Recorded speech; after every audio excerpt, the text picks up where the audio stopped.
Mir sir, good morning. बहुत बहुत स्वागत है आपका। धन्यवाद हमें समय देने के लिए। ट्रंप के टैरिफ टेरर से कितना डरना है बाजार को, जरा समझाइए।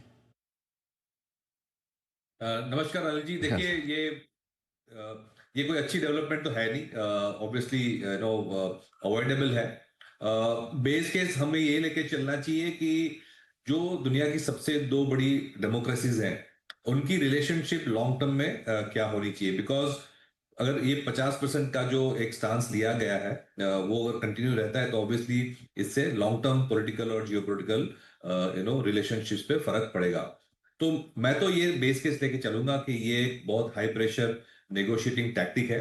21 दिन है हमारे पास अभी भी नेगोशिएट करने को, क्योंकि ये जो टैरिफ्स हैं 21 दिन के बाद इम्प्लीमेंट होंगी। और दूसरी बात ये है कि हमें ये भी देखना है कि ओवरऑल स्टांस क्या है यूएस का।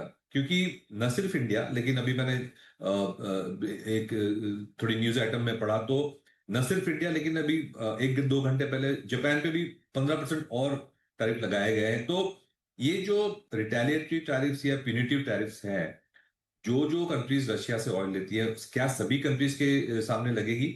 मुझे लगता है कि अभी ट्रम्प के जो स्टेटमेंट आए थे थोड़ी थोड़ी देर पहले भी, उसमें शायद चाइना का भी इंक्लूजन होगा। तो एक तो एब्सोल्यूट टैरिफ्स इंडिया पे क्या होंगे अल्टीमेटली, वो हमें देखना है। दूसरा ये हमें देखना है कि रिलेटिव टू अदर कंट्रीज, बाकी कंट्रीज के कंपैरिजन में हमारी टैरिफ्स क्या रहेंगी। ये मेरे ख्याल से दो बड़े पॉइंट्स है। अगर इंडिया पे भी 20-30% लगता है, 20-30% लगता है, और चाइना वियतनाम पे भी 20-30% इफेक्टिव लगता है, तो हमारी रिलेटिव पोजीशंस खराब नहीं होती है। लेकिन अगर सिर्फ इंडिया पे ज्यादा नेट टैरिफ लगते हैं, तो ये लेबर इंटेंसिव जो टेक्सटाइल्स हैं, जेम्स एंड ज्वेलरी है, काफी सारे जो है, उस पे हमें नेगेटिव रिएक्शन आ सकती है। ओके। लेकिन बाजार उतना पैनिक नहीं कर रहे हैं। हल्की फुल्की कमजोरी है, वो तो हम एफआईएस की बिकवाली से वैसे ही इतना तो घट ही जाते हैं आजकल। क्या वजह है बाजार इग्नोर कर रहे हैं? क्योंकि ये इतना लंबा खींचा है, और हमने देखा है कि 2 कदम आगे करके फिर वो 2 कदम पीछे भी करते हैं नेगोशिएशन टैक्टिक्स में। तो अभी भी बाजार ये बिलीव करता है कि जो लॉन्ग टर्म रिलेशनशिप है यूएस और इंडिया की, वो बरकरार रखने के लिए कुछ ना कुछ सलाह हो ही जाएगी। ये बेस केस लेके बाजार चल रहा है। ऑफ कोर्स जो सेगमेंट्स हैं जैसे कि टेक्सटाइल्स वगैरह हैं, उसमें हम थोड़ा ज्यादा रिएक्शन देख रहे हैं। दूसरी बात ये भी देखनी है कि जो बहुत बड़ी जो आइटम्स हैं, सर्विसेज, जो सॉफ्टवेयर सर्विसेज हैं, वो तो एनीवे इसके दायरे के बाहर है।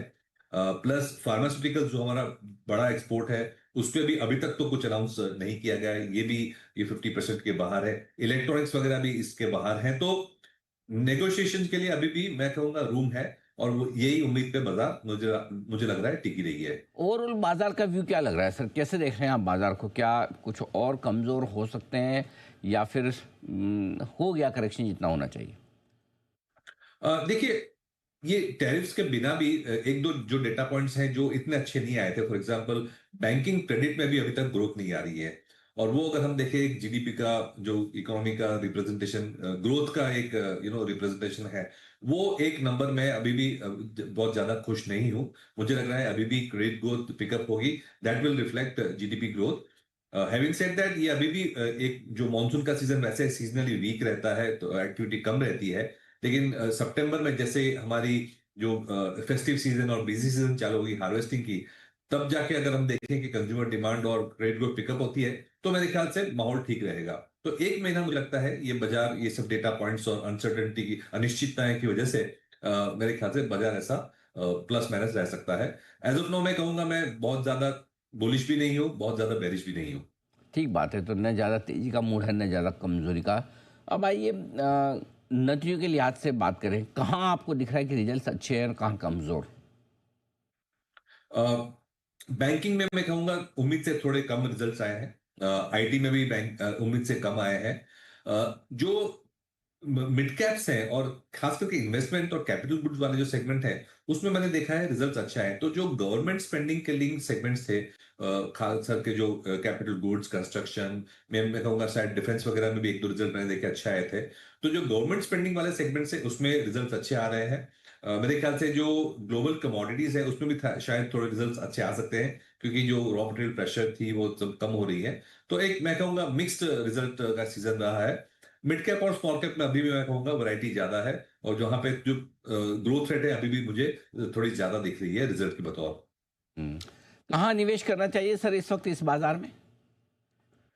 अ, देखिए अभी भी हमारा स्टांस तो वही रहेगा कि जो इंडियन इकोनॉमी के लिंक सेगमेंट्स हैं, खास करके गवर्नमेंट स्पेंडिंग वाले जो सेगमेंट्स हैं, उसमें विजिबिलिटी ज्यादा है।